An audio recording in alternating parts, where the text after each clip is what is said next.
I was at an event for high-level entrepreneurs recently, and what struck me about one of the guys who was speaking about his successful business is that he said a year ago, if he had been carrying on the way he had, he was going to be dead soon.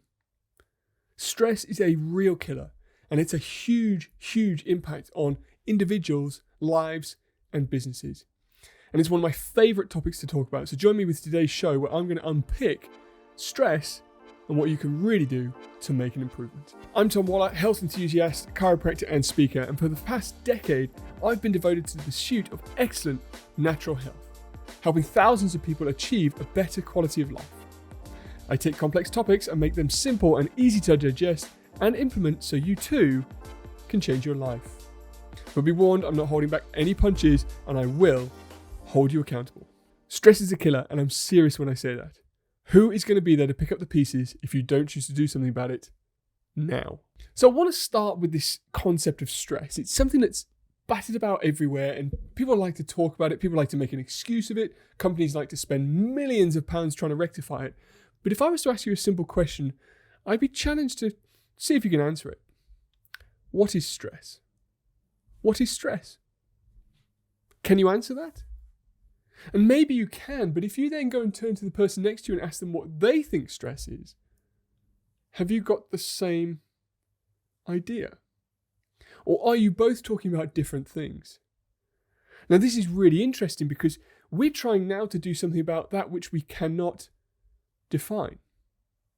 So if you cannot define what stress is, how on earth can you do something about it?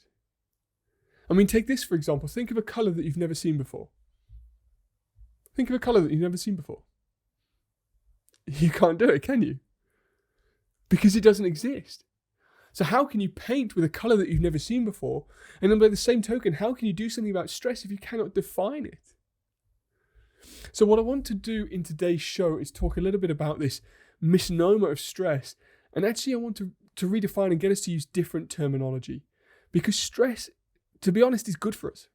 The human body is designed to get stronger under stress. I mean, if you go to the gym and you lift a weight, what happens? You get stronger. If you struggle to read a book but you persevere, what happens? You get smarter. You're designed to improve under stress loads.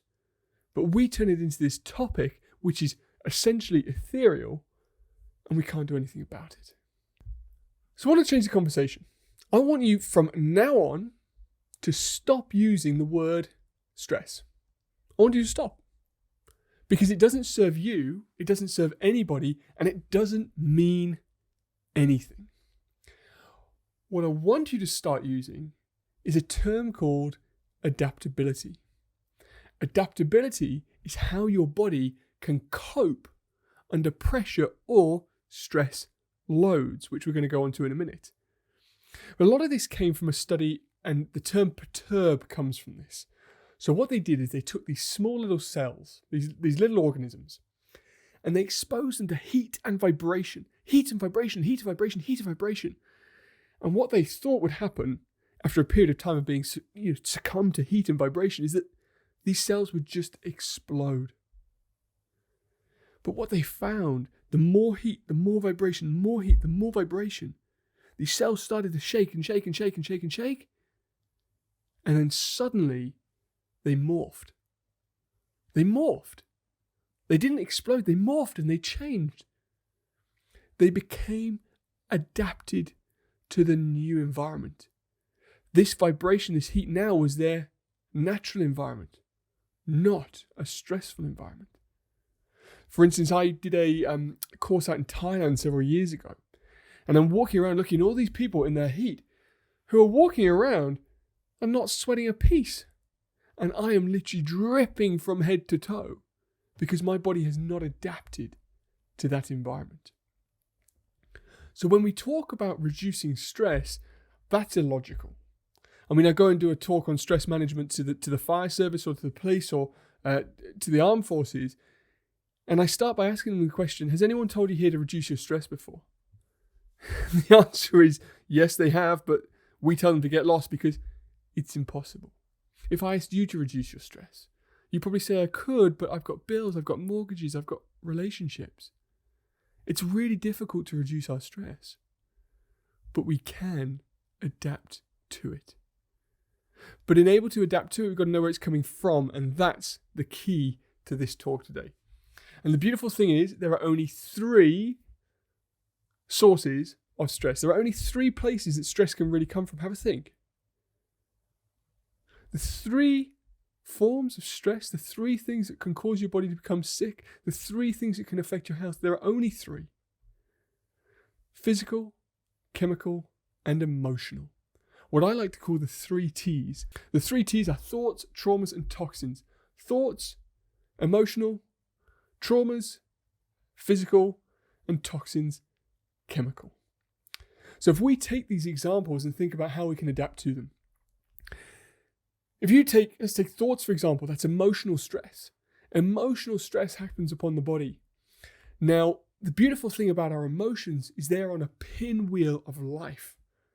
This pinwheel, this circular wheel, has lots and lots of different emotions around it. Anger, fear, happiness, love, joy, all the way around this circle. To the point where each emotion, if you go beeline across the circle on the opposite side, has an equal and opposite emotion. An equal and opposite emotion. Which means those 2 emotions cannot coexist. So the biggest emotion that affects us with stress is anxiety, fear of the unknown, being anxious. The polar opposite of anxiety is gratitude, the art of being thankful. The beautiful thing about this is if you practice gratitude, simply close your eyes and think about 3 things that you're grateful for, and really think about 3 things you're grateful for. In that moment of thinking about the 3 things you're grateful for, you cannot be anxious. Now, I know we'll go out into the big wide world and anxiety will come at us again. But if you make a habit of practicing gratitude every morning and every evening when your brain is calm, you can increase that muscle. Like going to the gym and running on a treadmill, next time I have to run to the bus, it becomes much easier to do.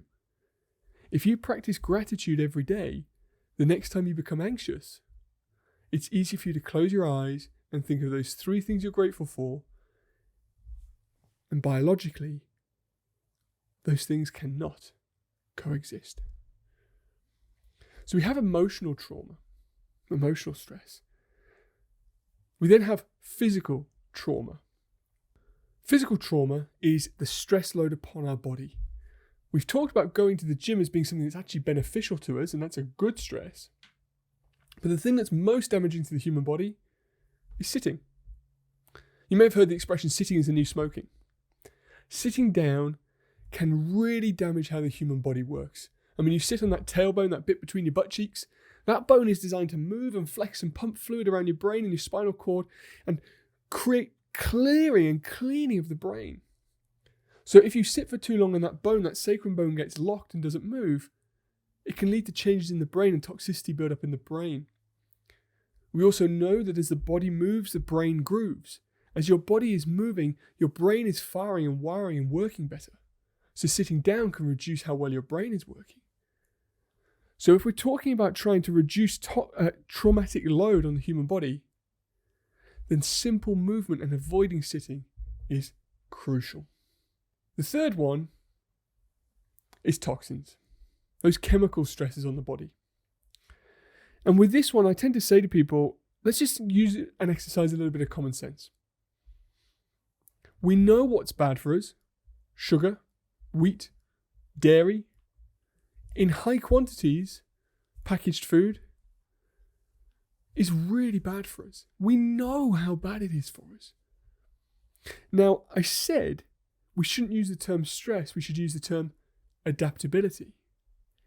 And in the truest sense of the word, if you have a little bit of sugar, if you have a glass of wine or you have a meal out, your body should be able to adapt to that and cope, and you still survive and be extremely well.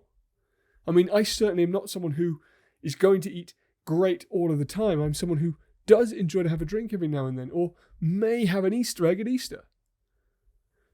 But my body can adapt to that because it's fit and healthy in the first place, and I'm not constantly bombarding it with shit all the time, which means it would eventually become sick. So when it comes to this stress, it's really quite simple. Stress is an ethereal word we know nothing about. All we have to understand is where stress comes from. And if we can see it and be aware of it, we can certainly do something about it. Adaptability is your body's ability to cope with the stresses that are coming at it. If I punched you once in the face, that traumatic stress, you'd probably be able to cope for it. But if I repeatedly punched you in the face, I think you'd hurt and you might not get back up. The same is true if I gave you a little bit of sugar, you might be able to cope with it. But if I constantly gulped on high fructose corn syrup sugar drinks every single day, you are heading towards diabetes, cancer, and long-term illness. So your body should be able to adapt in the small term. So stop using the excuse that you're stressed. Start thinking about how can I adapt. And I'll leave you with this really simple thing. High tides raise all boats. If you go down to the docks and you see all the boats on the water, if the tide starts to rise, all of the boats are going to rise. When it comes to physical, chemical, or emotional stress, most of us have one of those things that's the hardest. You might say, there's nothing I can do about my emotional stress. I say, cool. Let's focus on your chemical stress and your physical stress. If we can improve those, naturally it will help bolster your emotional stress. Focus on what you can do, how your body can adapt, and that will make the difference to your stress long term. Because if you don't, the biggest precursor to chronic disease, illness, and a huge killer in the Western world is stress, and it will get you. Think about how you can adapt, how you can change, and it will help you on your journey to better health. Please remember that nothing we've covered today is meant to diagnose, treat, or manage any conditions you have related to your stress. Please see your physician or local general practitioner if you need more help. But if you do know somebody who is struggling, who you think this show might give them a glimmer of hope, share it with them. Like and subscribe to our YouTube and our podcast, and I'd love a review, and I look forward to seeing you on the next show.